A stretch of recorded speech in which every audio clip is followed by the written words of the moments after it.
The following is a Goulash Media production. goulashmedia.net. Welcome to the System is Down.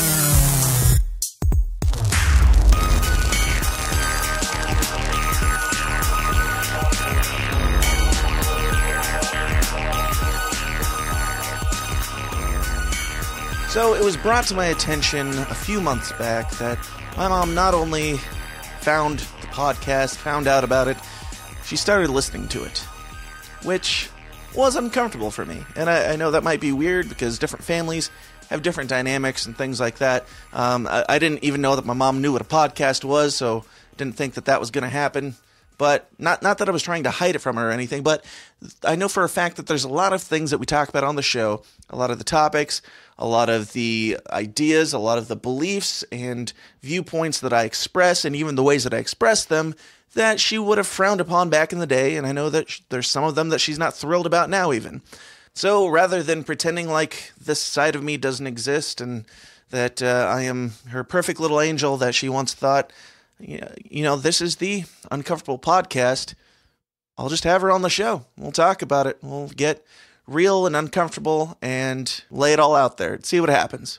So that's what we're doing today. So, what is up, Downers? Welcome back to the least comfortable show on the web. The System is Down, where we talk about all the uncomfortable topics like conspiracies, politics, and religion, all the things that your family just prays that you don't bring up around the Thanksgiving dinner table.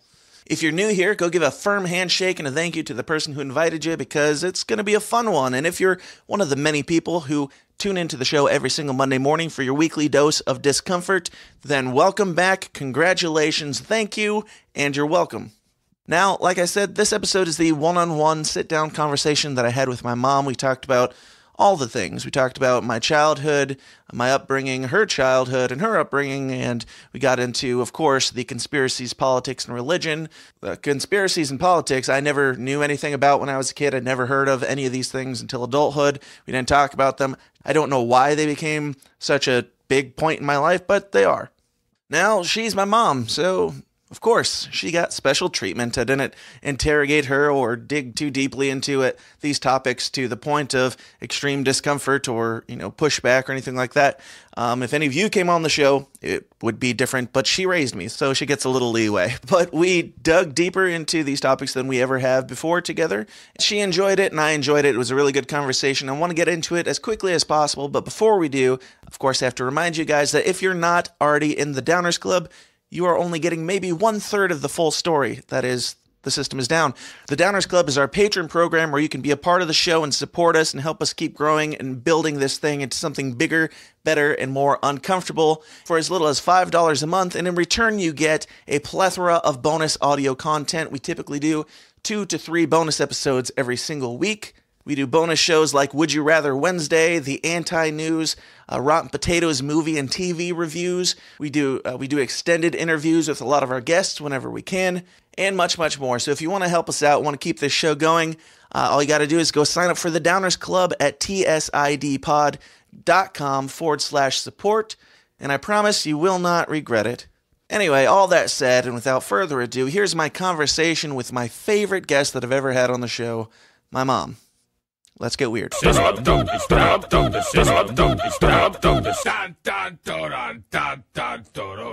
right, my guest today is somebody who goes by the name of Mom because she's my mom. Mom, happy Mother's Day. How are you? I'm good. How are you? I'm fantastic. Thanks for agreeing to do this. Oh, no Very problem. Strange and randomness. So this is coming out the day after Mother's Day. So this is either Mother's Day gift to you or to me. I'm not sure. It's the thought that counts. Right. So this is probably our first time sitting down at length for a one-on-one discussion in how many years? Forever. Maybe 30? Yeah. Since I taught you to read, probably. Right. So we'll start with, this isn't going to be an interrogation or anything terrible. But no tough questions then. There might be some tough-ish ones, but it's the Uncomfortable Podcast, so some okay. things. If I don't know the answer, then that's fine. That's all right. But so I'll start with saying, I love you, and here we go. Aw. So that makes it all worth it. So that said, dare I ask, how many episodes of The System is Down have you listened to? How many has there been? About 54. I'll give you an estimate. 25. Mm. That's more than you thought, huh? Yes, it is. And I say, dare I ask, because I found out that you were listening, and I didn't want to know how many you were listening to. It's okay. The first one I listened to was the Juanita Roderick. Is that how you pronounce her name? Yeah. And then I just was interested. I looked at the titles of the topics, and any that sounded interesting, I'd listen to. Any disappointing ones yet? There's some a little disappointing, but not surprising. It's nothing that was a biggie. No. Sure. So give a little bit of your background, your upbringing, as far as like faith and politics and family structure and that type of thing. Well, I was raised in a non-Christian family, and when they never went to church, they claimed they were Catholic for a little while when I was really young, but that only lasted maybe a year. And then once I got to be a teenager, then somebody invited me to church, and so I started going to church with them here in town, and that's where I met your dad. And then went to church ever since. Got saved when I was 15. I was raised, like say, by non-Christian parents, and were they both like Catholic or no? Neither one of them was really Catholic. They sent us. They didn't really go. Okay, yeah. And we like say we only went to catechism is all for maybe a year, but neither one of them was involved in church whatsoever, and one was the one parent was an abusive alcoholic, and the other one, she was just there. Sure. So, how about politics? Where did they stand on that type of thing? well, when I was little, I never ever remember them talking about politics till I got to about junior high, maybe. And my mom was a Democrat for the longest time up till Bill Clinton ran. And then she switched to the Republican side. And my other parent was a Republican too. Gotcha. What was kind of like the family structure and the family dynamic as far as like who made the decisions? Like, what was their interaction as far as your parents? Well, when I was really young, till I was 11, we lived in the country with my mom and the person that was supposed to be my father. And there was no interaction. Just with my mother was all. And so she made the decisions for us. But once we moved to Millersburg, it was a 2-parent thing then. But she still made most of the decisions. Yeah. Just because he worked too much or what? No, because he just wasn't involved. Wasn't too concerned about it? No, I wasn't. He was there, but yeah, he wasn't too concerned. Yeah. Well, let's get into some stories about... I'm sure a lot of what people want to know is stories about myself and from your perspective, so feel free to share the best and the worst, and nothing is off the table. All right. I don't know if there is anything worst, but go ahead. Then you're not being honest. No, I'll try to think of some, though. I'll try.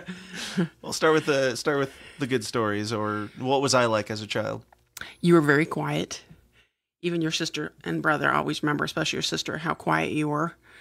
And a lot like Kale was when he was little. Still is. And very sweet.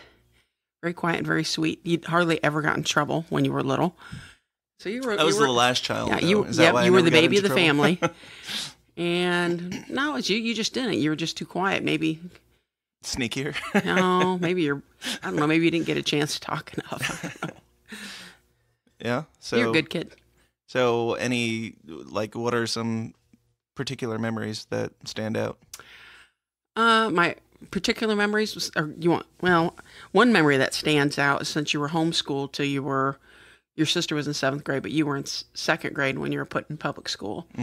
And my one particular memory that stands out with you is when I taught you how to read, and your first word that you read was the word mom.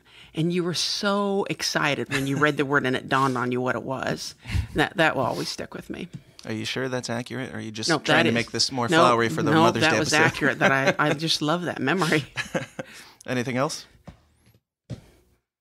No, you were a good kid. When I could take you places easily. You didn't get in trouble when you were little. You were a good kid. Well, I can't think of it. I'm trying to think of particulars, but it's hard. Yeah, if you come up with any stories, feel free to jump I'll back try. in. But Anything bad? Anything that you remember negatively? Well, there was one time I remember, and I don't know if a lot of people know about this, That's fine. but I don't even know if your sister even knows about it. But that you would go on your bike rides when you were in junior high. Do you know what story I'm about I to know tell? what story you're going to tell. Yeah. Uh-huh. Should I tell it? Absolutely. You would go on bike rides, and I would ask you, where are you going on your bike ride? And you always said, you're going down to the RMA Park. But I did not realize that you were going into the empty buildings down at the RMA Park. So then one day... Not just empty buildings. These are like abandoned, condemned abandoned buildings that are locked up. Mm-hmm. And then one day I get a call from the police asking if I was the parents of Daniel Smolt. And instantly, yes, is something wrong? What's wrong? And they told me that you and your friend had went inside one of those abandoned buildings and they had caught you in there and that it's unsafe and blah, blah, blah. Right. And I had to come down to the police station to get my son. Yep. Embarrassing. Well, I will. I'll call people out. Craig and Jessica went in there too. I knew Craig did because I think you had told me Craig did. I'm pretty sure Jessica did. Yeah, I might don't be know. wrong. But yeah, that story I remember very well because it was a very life-shaking event because we knew the that we police were guy, yeah. right. We knew that we were doing something wrong, but we didn't ever think that the police would be called, and we were stupid enough, like we were climbing in through a window that And was leaving left your bike open. set outside We where left- they'd see it. Yes, there was a bush there that we didn't feel like putting the bike in because this was set back away from, all of civilization, and you wouldn't think that anybody would even see them. Still a stupid mistake, but yeah, we left the bikes out and saw the bikes and called us, and we remember seeing the cop car pull up. We saw him out the window, and we ran down and tried figuring out a way out, but it would have been impossible because we wouldn't have had our bikes if we had gotten away with it. But good times, and yeah, those were the good old days. Did you have any stories like that from your childhood? Yeah, of course. That's why it didn't surprise me because we would Right. ride our bikes places we weren't supposed to go, but never in somebody else's building. But Like what? just down the road and where we weren't supposed to be, farther down the road than we were supposed to. We lived Right. out in the country, so not anything that was a biggie. Yeah, and this wasn't out of the vicinity of where No, we were it was allowed to just go. a few blocks, An so. abandoned building that was within that vicinity. So, any other good juicy bad ones? I can't think of any bad ones. There probably were more. I'm sure there were a lot that I didn't know about. I can tell you stupid little stories just of little kid things, but I can't think of anything bad. You can tell stupid stories. That's fine. Oh, I remember when you insisted on taking your birthday gift with you to school and then coming out of the building without it, crying. What was that It was thing? a Mighty Ducks action Yep. figure. Yep. Two of them that I had and sat them on top of the shelf. This was in like 3rd or 4th grade, maybe I think it was 3rd grade, and sat them on top the shelf where our book bags go. And then somebody stole them, and I came out crying. And the boy that stole them saw me crying about it. The boy that saw what happened was when we got home, you suspect, this kid had played with a lot, so we kind of wondered if it was him. So I called him even and talked to him on the phone and asked him. No, he didn't have it, but it miraculously showed up the next day on that shelf. Mysteriously, which Yep. means his mom yelled at him and said, "You better put that back on the Uh-huh. shelf. And don't tell anybody it was you." Yeah. Either maybe that or he was guilt-ridden. Yeah, I'm pretty sure I walked by him on the way out to talk to you the first time, so he might have felt bad about it then already. But yeah, strange. And I remember another story when you were in, I think your 4th or 5th grade. I'd pick you up from school, and I rushed you, said, hurry, hurry, hurry.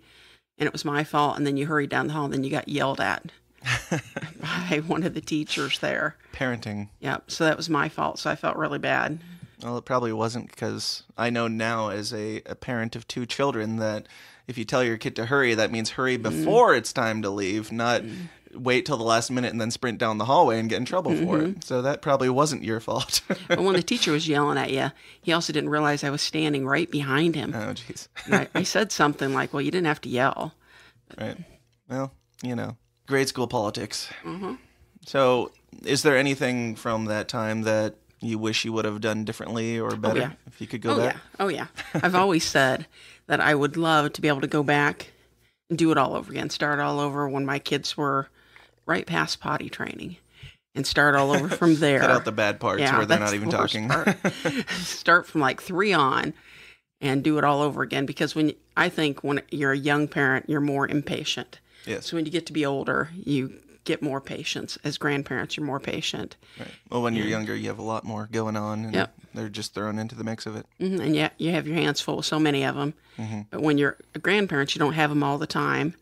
So it's a lot easier to be patient too. Yeah. Just patience or anything else? I Not can't- saying that there should be anything else. I Just curious. can't- That's the main thing I've always thought of, over the years. I wish I could do it over again. To be patient, be a better parent. I don't know, and I loved it. I just enjoyed it. So. Well, yeah, we're all just doing our best and making it up as we go. And hindsight is 20/20, and I'm sure that I'll have exactly. a lot of regrets in 20 years when my kids are interviewing me for something stupid. Do you think that we were at all like? I mean, a lot of people think like homeschool kids or even like Christian kids are sheltered. And would you agree that you raised 3 at least a little bit socially awkward children? Yeah, I think you were sheltered. It could have been more sheltered, but it could have been less, of course. Right. But I think you were And very sheltered because I don't like the word sheltered because it has negative connotations on a positive word. Like you live under a shelter, and that's a positive thing. But when it comes to protecting your kids from I was things, definitely overly protective. I was like a mother hen. I kept you guys near me when we visited other churches and stuff. I was always very overprotective for you guys. Yeah. Do you think that that's, you say like overly, is that a negative No, thing? I don't No? think so. Okay. Do you think that played into at all of our social awkwardness? If you think that we have social awkwardness, which I don't think any of your children would disagree with the fact that we have some social awkwardness. I I know don't because I speak to them. I don't know if it might be, might play a little bit into it, but you're born with your personality for one thing, so Sure. you still might have been a little bit awkward. Well, Because I went to public school and I'm socially awkward, so Yeah. that does make a difference.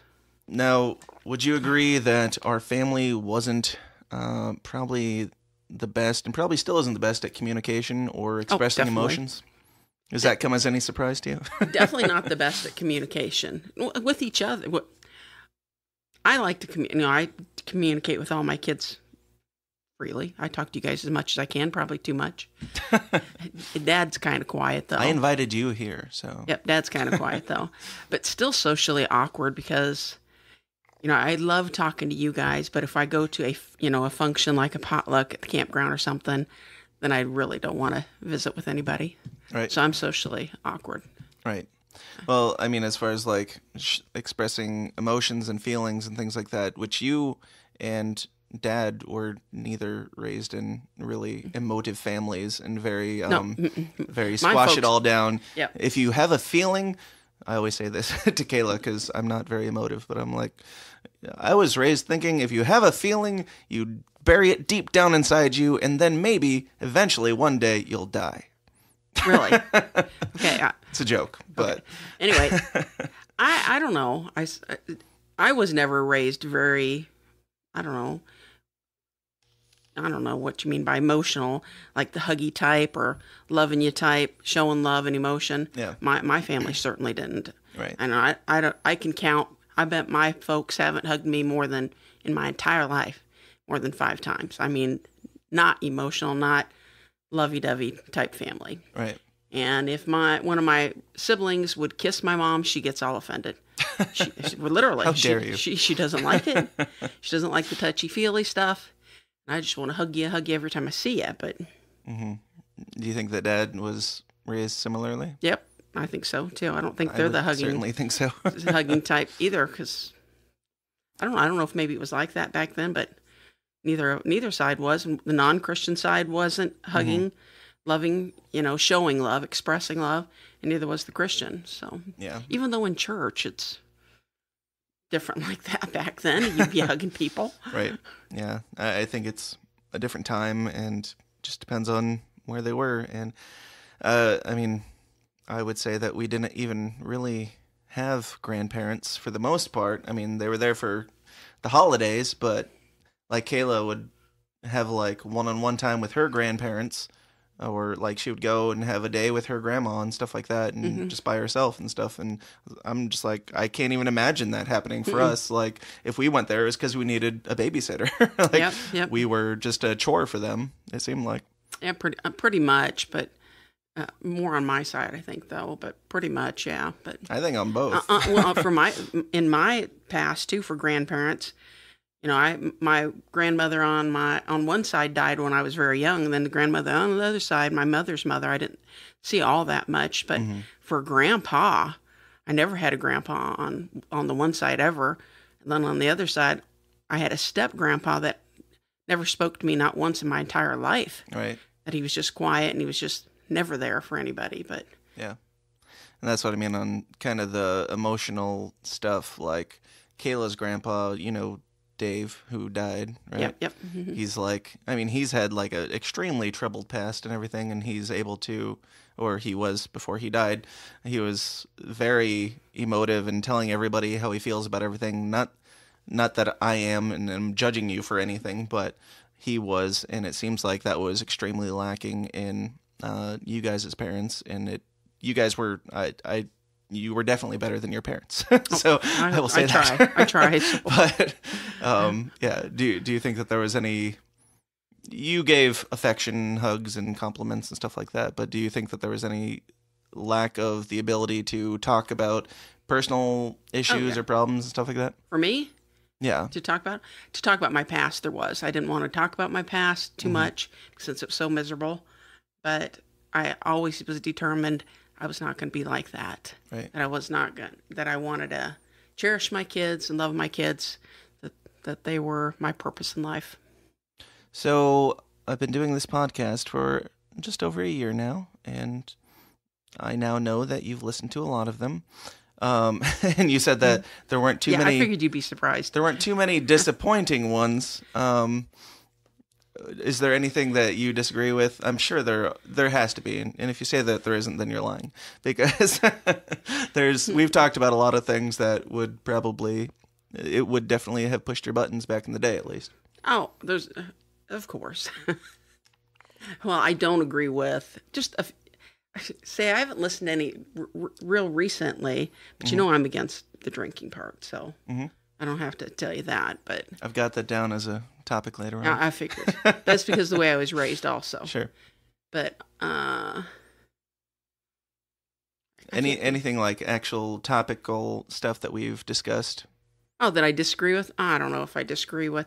The one thing about the flat Earth is interesting.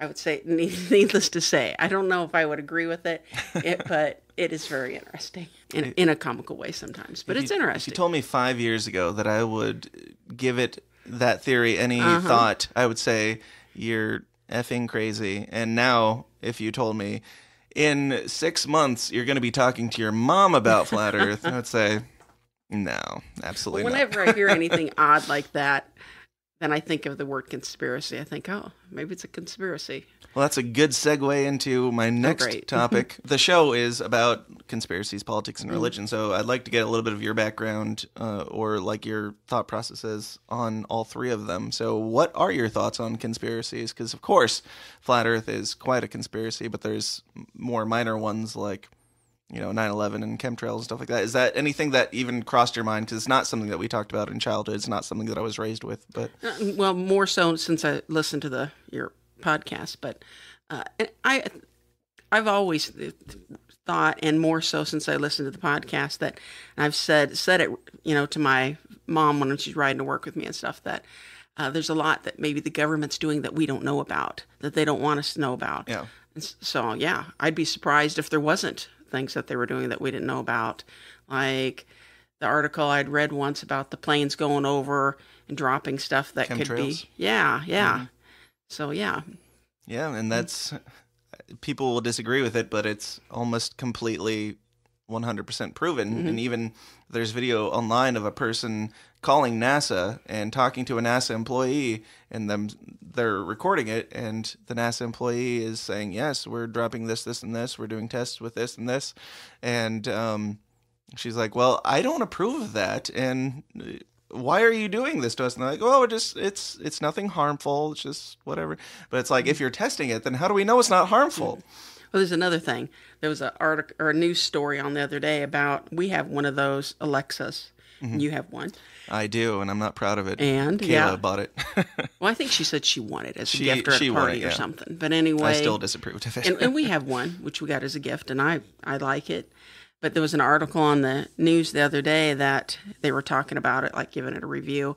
And the one thing, the con that they said about it was somebody's always listening. And the guy talking to him said, well, who's listening? Well, somebody's got to be listening, he said.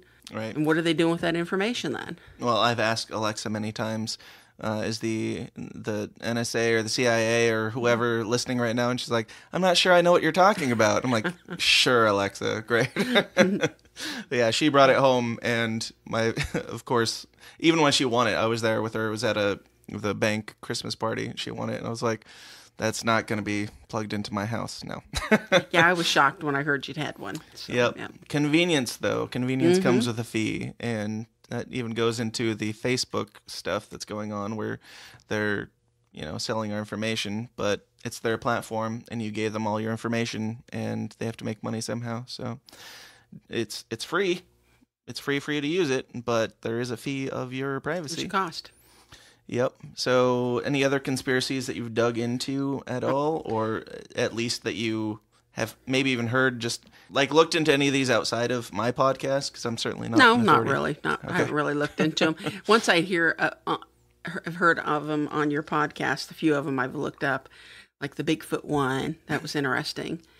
And the landing on the moon and the 911 and stuff like that. Yeah. And the 911, I did look into that after I heard it on your story, because I was surprised, because there was something about one of the buildings they had announced had fallen, and before it had fallen. Yeah, so that was interesting. I had to look that one up. So. Yep.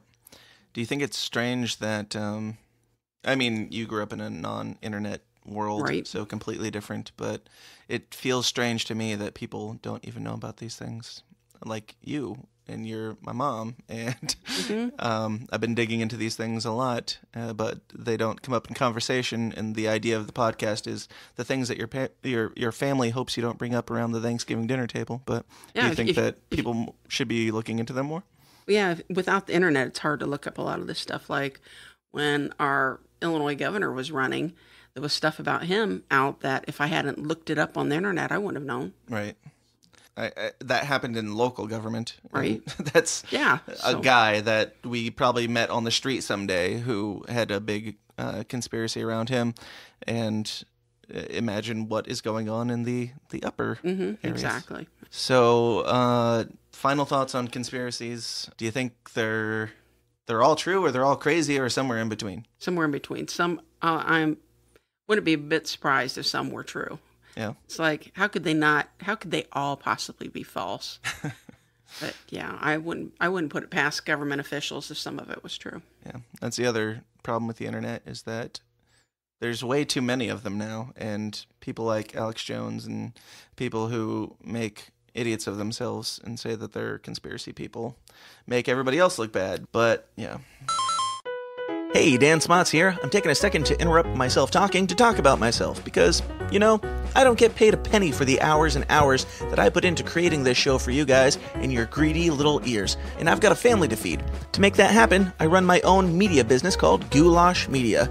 If you have a need in anything from video production to graphic design to audio production and beyond, you can get it all for a painfully fair price at Goulash Media. In video, I do weddings, music videos, commercials, pageants, plays, etc., etc., etc. For design, I do photo editing, album art, logos, branding, business cards, merchandise, you name it. For audio, I do engineering, production, editing, jingles, and, podcasts. So if you've got a media need of any kind, or if you'd just like to give a little something back and help keep my children fed, check out all the endless options at my website, goulashmedia.net. That's goulash, Goulash, media.net, where we cater to the little guy with the big vision.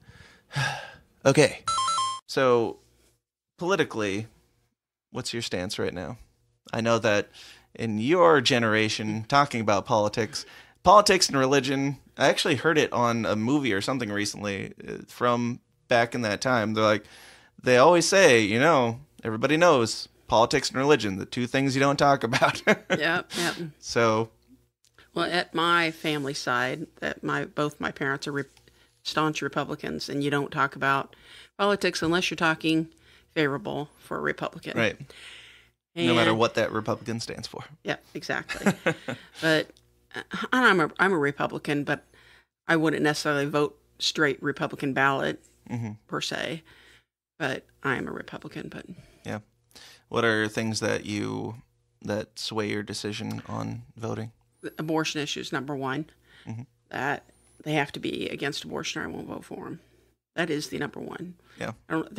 Taxes is important, but not nearly as important as that. That is the number one for me. That's the deciding factor, even. Sure, and I agree that abortion. I'm not a fan, but something that a point that I've raised a lot on the podcast is one issue voters. It's like you voted for George W. Bush and probably George H.W. Bush and probably Donald Trump because they were anti-abortion. George H.W. was in for 8 years. George W. was in for 8 years, and we still have abortion. So, does it really matter? It does matter to me. I mean, definitely the idea matters, but do you think that they honestly are anti-abortion, or are they saying what you want to hear? I think some are saying what you want to hear, for sure. So I think our current president, he used to be pro-abortion years ago. Is what I've read. Not even that long ago. Yeah, that's what I've read. So I wondered, is he saying just what the people want to hear? Yeah. So, yeah. Do you take into account whether or not they're evangelical Christian and have that sway? Like, I've always said that every person who gets into the White House, they have to say they're an evangelical Christian. Otherwise, they won't get in. Do you think that it matters what they say on that? Well, I would like them to be evangelical Christian, but I'm like you are they just saying it to appease the people? My deciding factor is still going to be the abortion issue. Sure. If there was an atheist or a Muslim who was like, I am an atheist or a Muslim, but I also think that abortion should be outlawed completely, would you vote for them? Depends on who they're running against. What the other person's statement is. If it was the better of the two. Right. So yes? If it was an atheist or what? What's my other choice? Atheist, Muslim, anything that you disagree with, like on faith, would you still vote for them if they were like, these things that you hold more important? I agree with you on that. If they were pro-life and the opponent against them was pro-abortion, yeah, they'd get my vote. Do you think that there's a problem with the two-party system? Or do you want to have more to decide between? Or does it just make it easier to decide?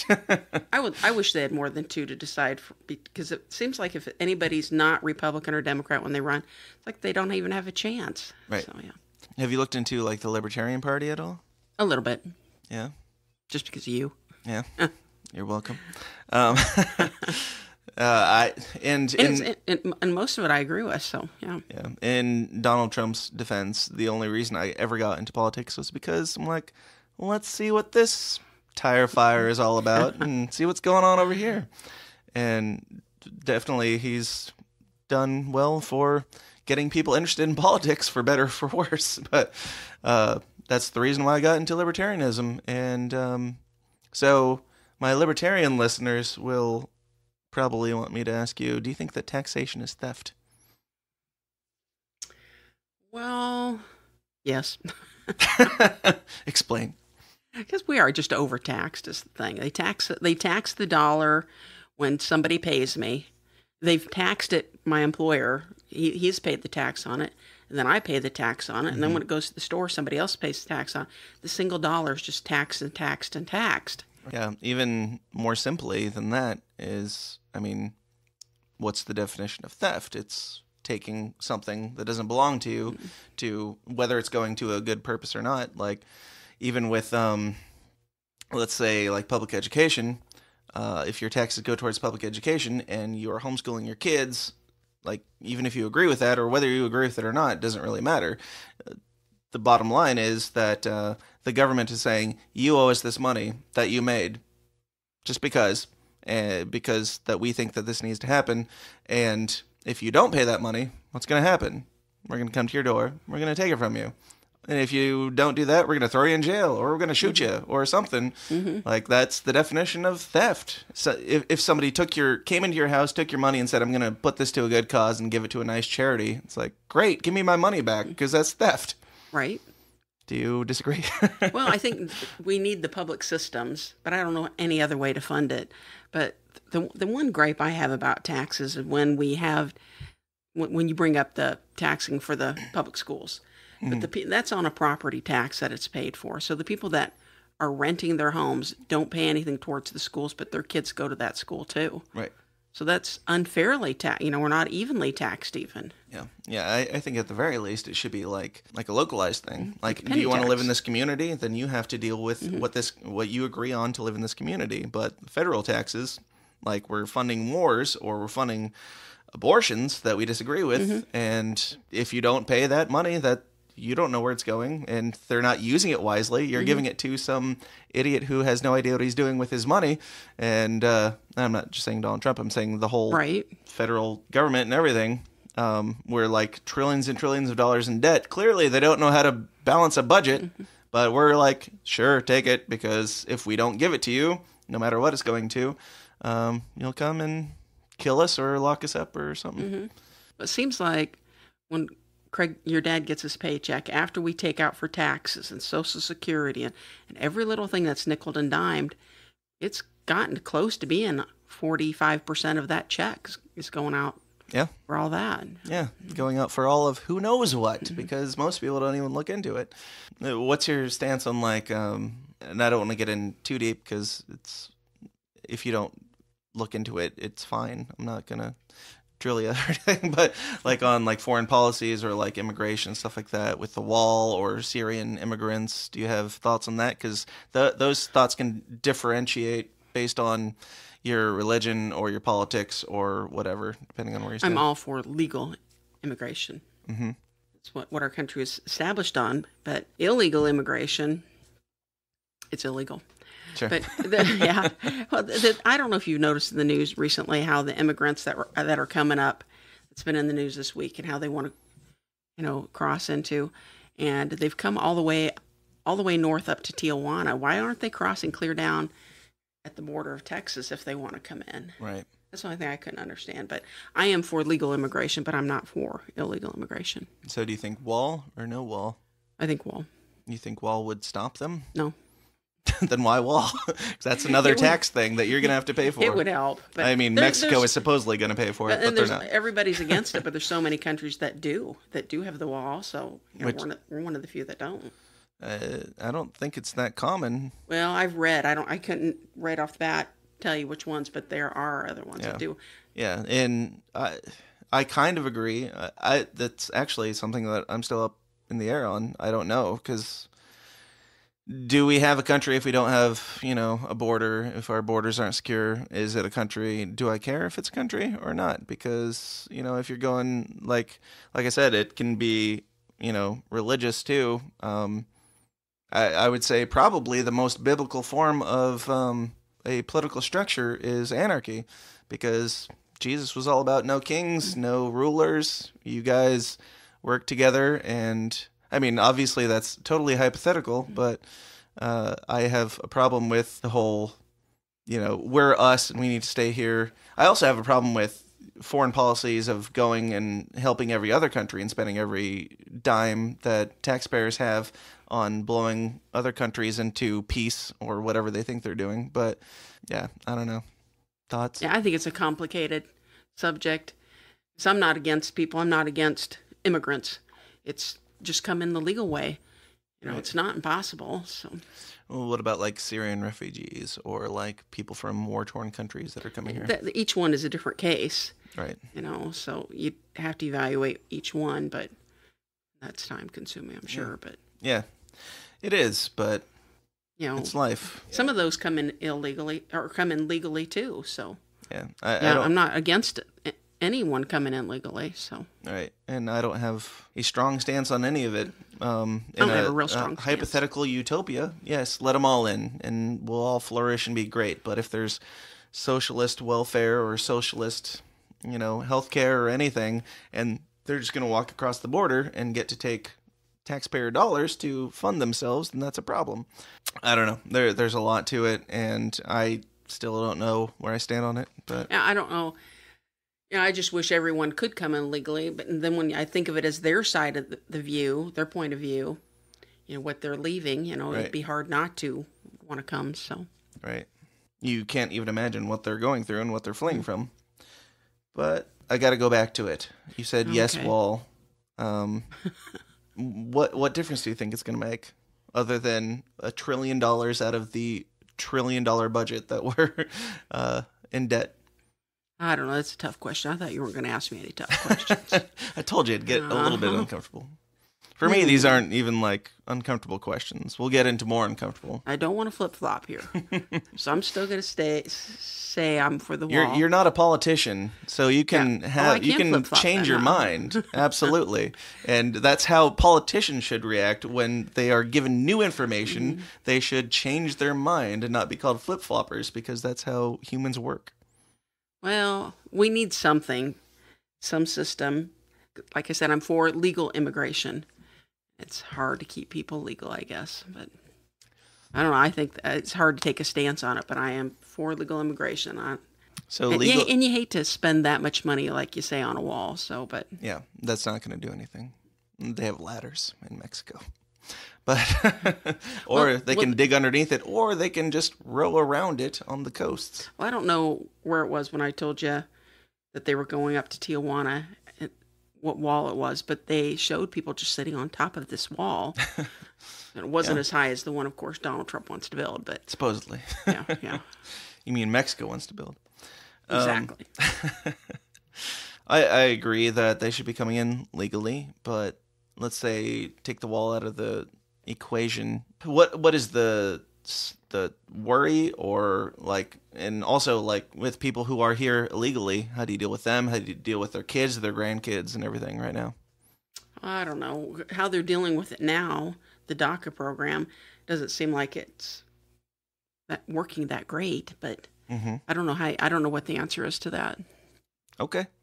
Well, we'll move on. So the last topic that we typically talk about is religion, which is probably the most important in this uncomfortable conversation. So what's your current stance on religion and your faith and everything like that? My current stance is pretty much the same as it always been. I don't know, maybe it's a little bit better. Which is what? Well, that I'm a Christian, that I've asked Jesus to forgive me my sins, and Which I brand try to of live from Christian every are you? day. Which brand of Christian are you? The good brand. The right ones. The right ones. The first right church of I don't know. rightness. Right? I just do my best, to serve him. And Yeah. Well, why do you believe what you believe? Why are you a Christian? Why do you think that way? well, the Bible says that he died for my sins, and I feel him. I know that he did, Mm-hmm. and he's there for me. He's somebody that's always going to be there for me. Always has been there for me. So Sure. Do you have any issue with the circular reasoning of the Bible says, so I believe the Bible because the Bible says it, I should believe it? do I agree with that? Like, I do you believe think it. that there's circular reasoning in that? Well, the Bible is God's word, but I believe what God's word says. But I also believe it because I feel him there. That I know he's there. Sure.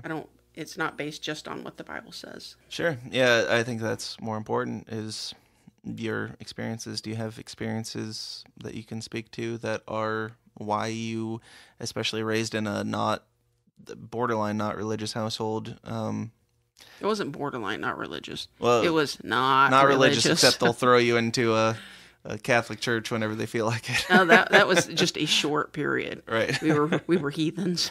Right. So, I mean, what can you speak to for why you think that way, or where did you come to that conclusion? Oh, when I was a child, like I said, I was raised by one of my parents, abusive alcoholic, and once I got saved, it was somebody was always there for me. Somebody always loved me. He was always there for me, and I never had that before. What if one of us died in childhood?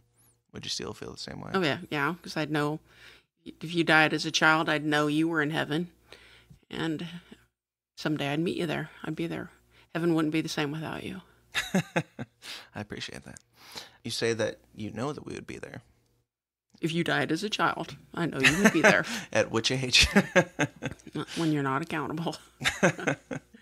But now, as adults, we all can all have that promise too, to be there. Yeah. Well, do you think that there is like an age of accountability, or do you think that there's I don't a know if time there's- where you should be afraid? I don't know if there's an age accountability. I've always heard it's when you know the difference between right and wrong. So some people, that's going to be a different age. So. Right. Yeah, depending on your mental state. And yeah, depending on your mental state. And I don't think there's any reason to be afraid because God's a God of love. Problem is that I think you know where I'm going with this. No, Well, we were because taught. you were a child. And I've mentioned it on the podcast before, so feel free to stick to it or whatever, say whatever it is. But we were taught that, God sent his son, Jesus Christ, to save you from your sins. He died for you. He gave this big sacrifice and everything.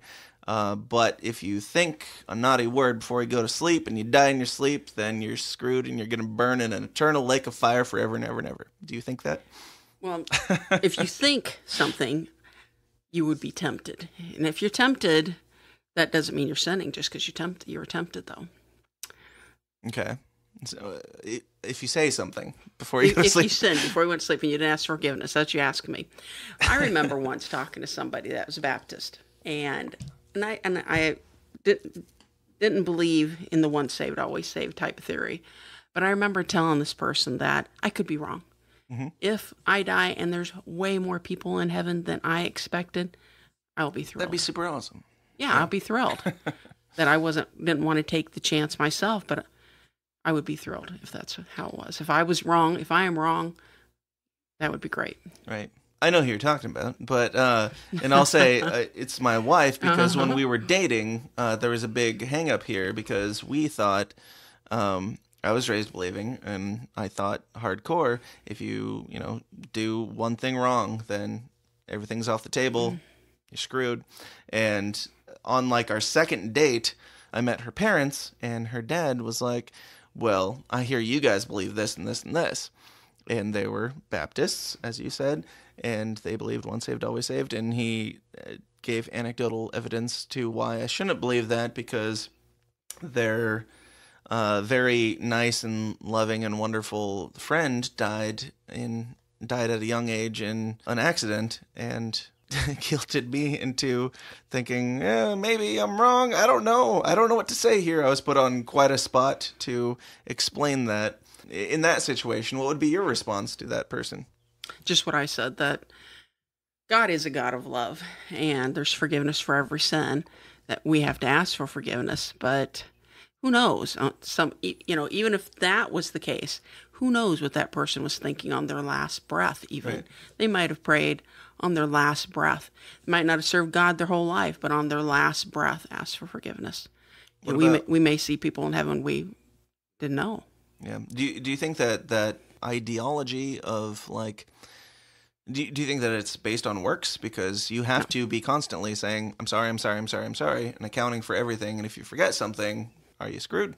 Or my problem with it is that God sent his son to die for us.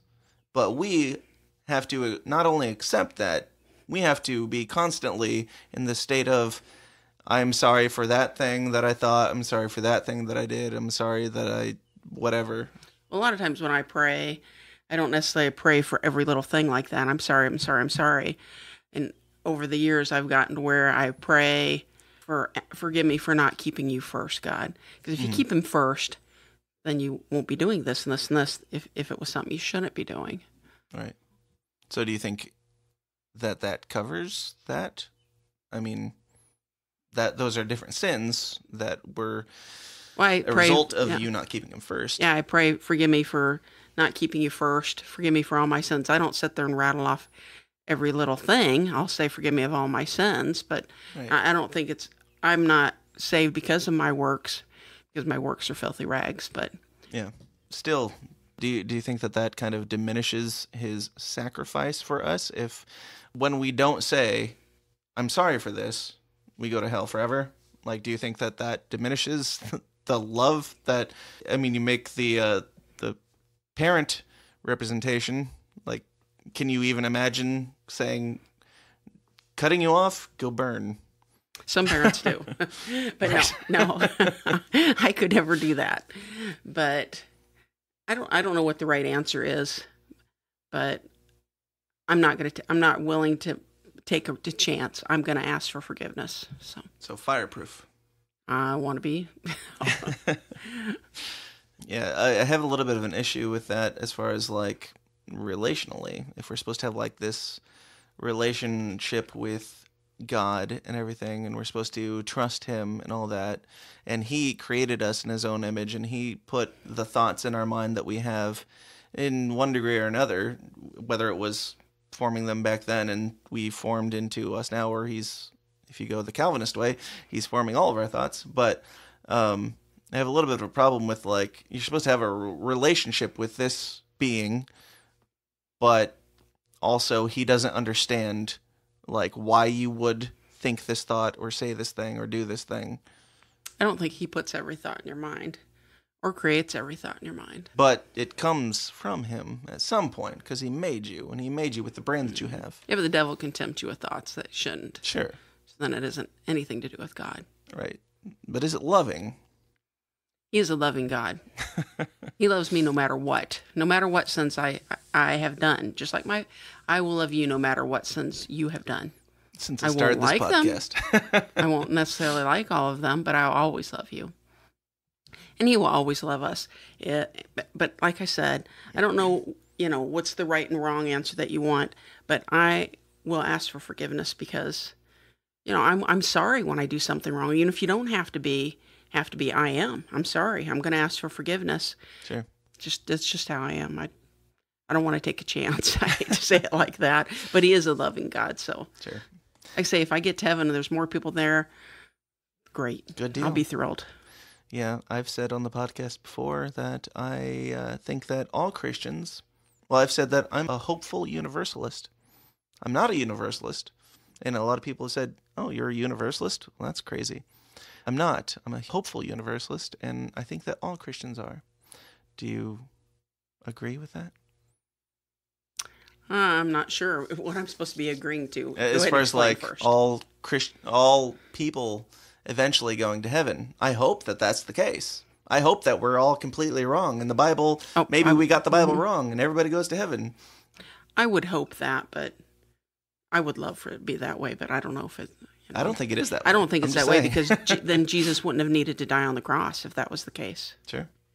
So you've talked a lot about sin. What do you think is sin? Anything that, I don't know what you want an exact definition, but anything that God doesn't want us to do, I would assume. Yeah. What do you base that off of? Off God's word and how God makes me feel, maybe. I don't know. Mainly off God's word, though. Yeah. But God, and sometimes if I do something, if I haven't necessarily read it in the Bible, I might feel it's wrong. God will make me feel convicted, and I'll know it's wrong. Sure. So do you think it's like a one-on-one basis, like between you and God? I think there's a general rule, and it's the Bible to start with for everybody. The Bible's for everybody. It's not just for me. Sure. And a personal relationship with God. So, yeah. Are you going to get to explicit or a specific sin? Is that what you're going to bring up now? Of course. Oh, go right ahead. Well, you brought it up, so I know what it is. Go ahead. If you're going to talk about alcoholism, it is a sin to me. Sure. Now, if you don't want to feel it's a sin to you, that's fine. But you will never, ever convince me that there's a good thing about it. Okay. Somebody raised by an alcoholic, you'll never convince me. Could I try? You could try it. You'd never win on that. It's only caused heartbreak and pain and loss of financial stability. Mm-hmm. Do you want to get into some of like your history with it? No, If I you don't. Okay, that's fine. My only pushback to that would be I have a hard time speaking to people and emoting and, you know, being open with people when I feel like I know that people have trouble with it and everything, but for me, it's helped me have conversations that I never would have had before, like this one, and talk about things that I would have feel really uncomfortable in talking about. So, yeah, I understand based on your history that would be really hard. And in the Bible, it says don't be drunk, which I take to mean don't, be not in control of yourself, and don't, not even just like at the time, like if your finances or if your life is falling apart, even if you're not getting blackout drunk, but still you're ruining things. I think that is sinful. What do you think about that? Well, I think it's sinful. But like say it could hurt your family, with finances, it could hurt your family. If you're abusing anybody in your family, if you can't, there's so many other things you could use that money towards that people waste so much money on that. Sure. Bible also says not to do something that would cause somebody else to stumble. Right. I agree. What about like Jesus drinking wine and being all about people wine? People say in the that Bible? they don't believe that was fermented wine, but I don't know. Well, I have no he idea. brought out the good wine at the end of the night. I have no idea. So what is the good wine if it's not fermented? Just the I don't tastiest know. wine? Well, right now I don't have the good pop. Maybe tomorrow I'll have the good pop. I don't know. All right. Well, yeah. I'm not going to push too much, and I'm not trying to like. Only because you'd never convince me on that one, on that issue. Well, you never know. No, you never would. Is it just based off of your history with it? Mostly, yeah. Yeah, and that's understandable, and I get that. So, what about things like cussing? Do you think that that's sinful? For me, it would be. Yeah. Okay. It might not be for somebody else, but it would be for me. Okay. Just because, and I was raised, my family cussed all the time when I was a kid, and they still do. Yep. But I would be way too uncomfortable to do it myself because I would feel convicted. I'm not going to say it's wrong for necessarily everything that I think is wrong for me is necessarily wrong for somebody else, because I'm not going to judge somebody else. Mm-hmm. I have a hard enough time keeping myself right. Right. That I'm not going to worry about somebody else. Sure. So you think that it's bad for you, but not that big of a deal, or what? I think it's bad for me. Would be wrong for me if I did it. Would shock you, wouldn't it? Well, yeah. Oh yeah. I'd be like, yeah. You'd say, "Who is this?" You'd be like, "Who is this?" I would probably applaud, but Yeah, right. You would be shocked. But I think it's wrong for me, and I'm uncomfortable when other people do. But Sure. Do you think that's a religious thing or just a cultural thing? I think for me now it's a cultural thing, just because I haven't for so long. But Mm-hmm. I never have, because I got saved when I was young. But Yeah. And a lot of the argument for not doing it, which I don't necessarily disagree with, is that, abstain from all appearances of evil and all that. But I think that we've taken that and made it 100% cultural. Like, you would disagree with, like, dad's parents saying, you can't play cards, you can't go to movies, you can't dirty dance, or you can't dance because people might think you're dirty dancing, or all these things because people might think that you're doing something else. I mean, anything that you do, if somebody has a weird frame of mind, they might take it as, they might interpret it as something that you didn't intend for it to. well, back then when people said stuff like that, we were worrying too much about what other people thought instead of worrying about ourselves. So I think. Right. Yeah. And to add to that, like, there were things in our childhood, like Halloween, that we weren't allowed to do. I know. And now the only house that we always go to on Halloween night with our kids for trick-or-treating is yours.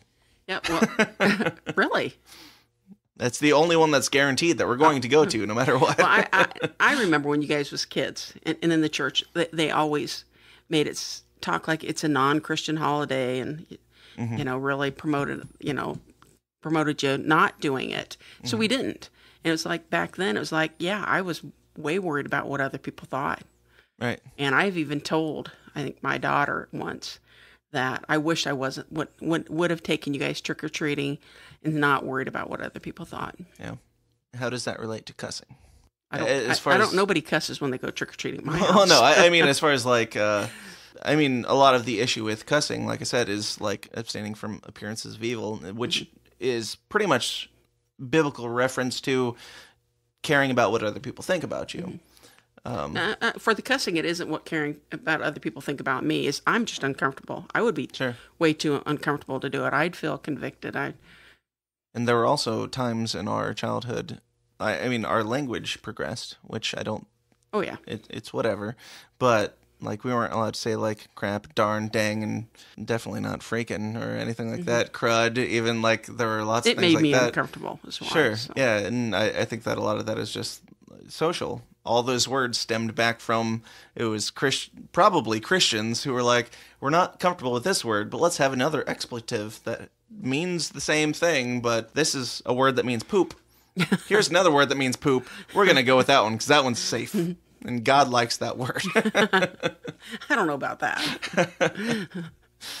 Yeah, and there's even instances in the Bible where, they used hard words, which meant like the S word and stuff like that. And they said them because they were like, I have a point to make. I'm going to make it.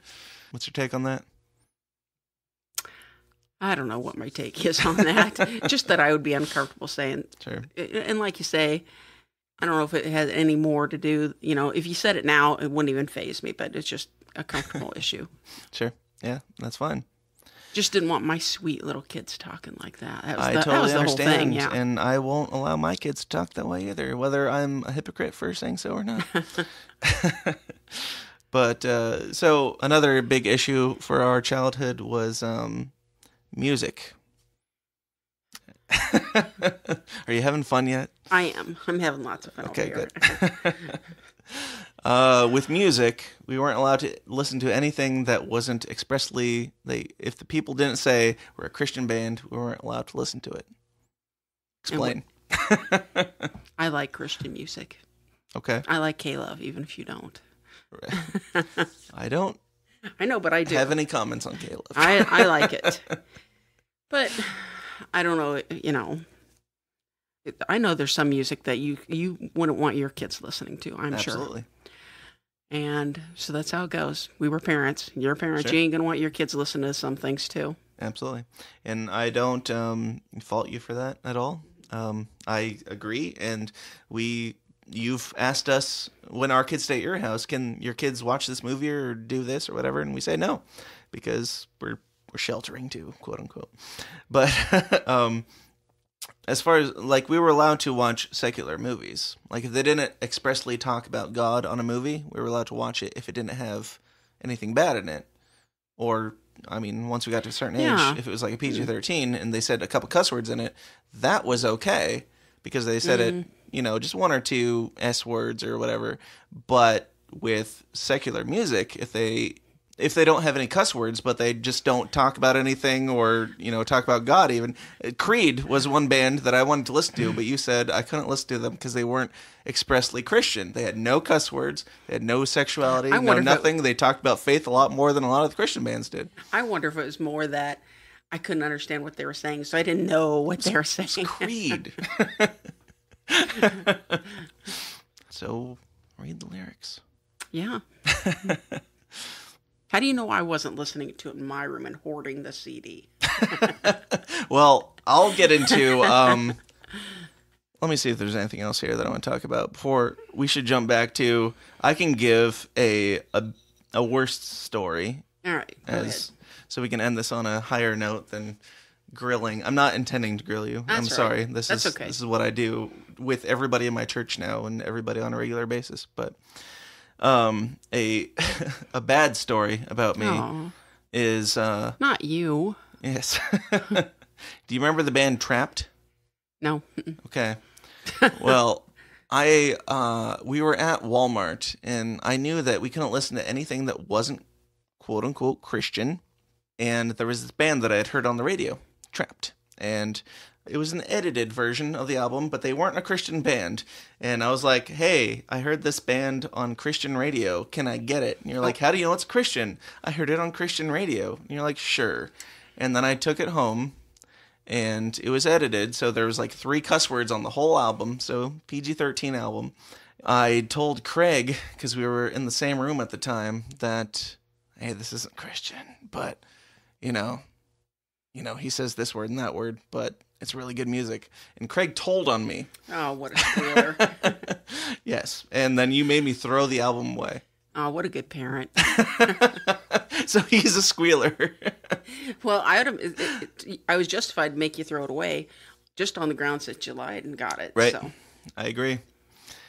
But So, my big issue with that is, why was that a problem? I don't know. I don't remember that even happening, so I don't know. I had other albums like POD. You remember I've told the POD story many times on the podcast. They were like my favorite band. Yep. And because of TVU, which was like Christian MTV, and I watched their videos, and I was like, I'm gonna get their album and everything. And then one day I walk in, and you and Dad are watching the Southtown video where they're like, they're getting tattoos on the video, and they're like partying and stuff. Mm-hmm. Christian partying, but with tattoos and edgy stuff. And they've got dreadlocks and everything. And you said while we're watching it, you're like, oh, this is Daniel's favorite band. And then after that, Dad said, well, you're never going to listen to that band again. Really? Are you sure? Yep. You listen to it all the time. This was before I listened to it all the time. And then after that, I got on the internet and kept sending Dad interviews with the band where they're talking about their faith and talking about their Christianity and everything. And then finally, eventually, after their Satellite album came out, I was like, I want to get that album, even though I knew that you had said many times you're not going to listen to that band. And then we were at Walmart, and I was like, I want to get that album. And you're like, yeah, Dad said you could, so go ahead. This was after you'd sent Dad all the stuff, and he listened to He never talked to me about it. What a good parent. I agree. And I've said, every time I tell the story, I say that's a testament to his good parenting, because it was something that he's uncomfortable with based on his upbringing, and he imposed these things. And then I said, hey, look into this. And then he was like, I might be wrong. And then he agreed to let me have it. Not only that, but he allowed me to be in metal bands after that, and he took me to Cornerstone. Cartage all over, yeah. The first year Cornerstone was Blindside, who you also said I could never listen to again, and POD on main stage. And then at night, we were there at midnight watching Demon Hunter. Yeah, he Dad. took you to Cornerstone many years. Exactly. So, yeah. I've always said that that's awesome, and it's a testament to his his humanity and everything to be able to say I could be wrong about this. Right. That's how, when you ask me stuff that we'd done when you were kids, that's how it is. We could have been wrong.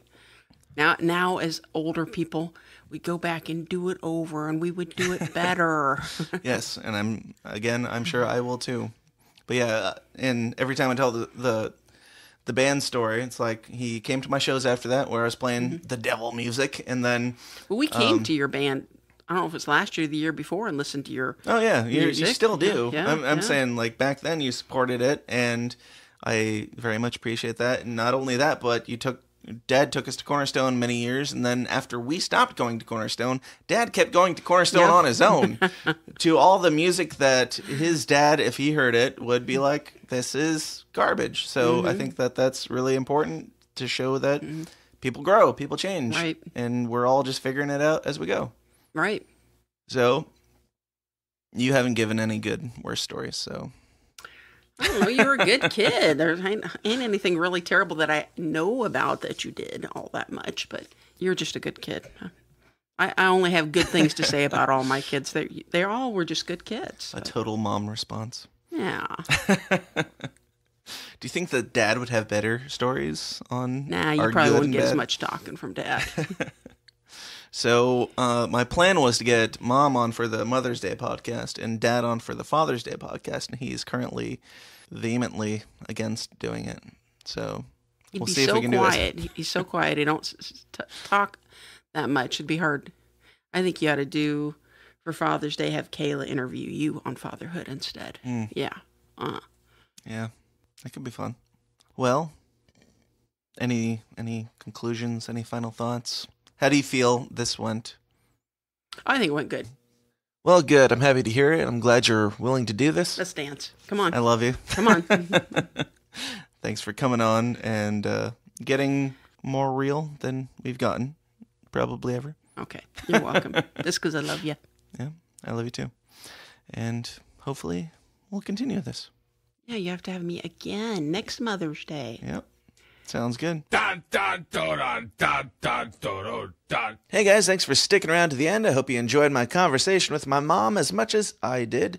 And I would encourage you to go out and do the same. That's what this show is all about. We're all about having uncomfortable dialogue with people, just getting real and figuring out why you believe what you believe, being nice, but, disagreeing and coming to your own conclusions and respecting other people's conclusions. I think that that's what the world needs in this time of social media bickering and shouting and assuming that people that disagree with you are your enemy. The world needs more people saying, you know what?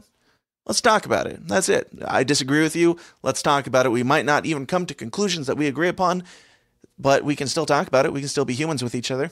Anyway, like I said at the beginning of the episode, if you're not a member of the Downers Club, you are doing yourself a great disservice, because if you enjoy this show and you want this show to get bigger and better and get better guests on, get bigger, more uncomfortable content, if you want to get the other 2/3 of the show, you got to sign up for the Downers Club. That's what keeps us going. And in return, you get a whole bunch of bonus audio content. You get 2 to 3 episodes every single week of bonus audio, and you get our whole backlog of bonus audio content that's been going on for as long as I can remember, and there's tons of it in there. It'll keep you entertained for months. It's basically the Netflix of The System Is Down.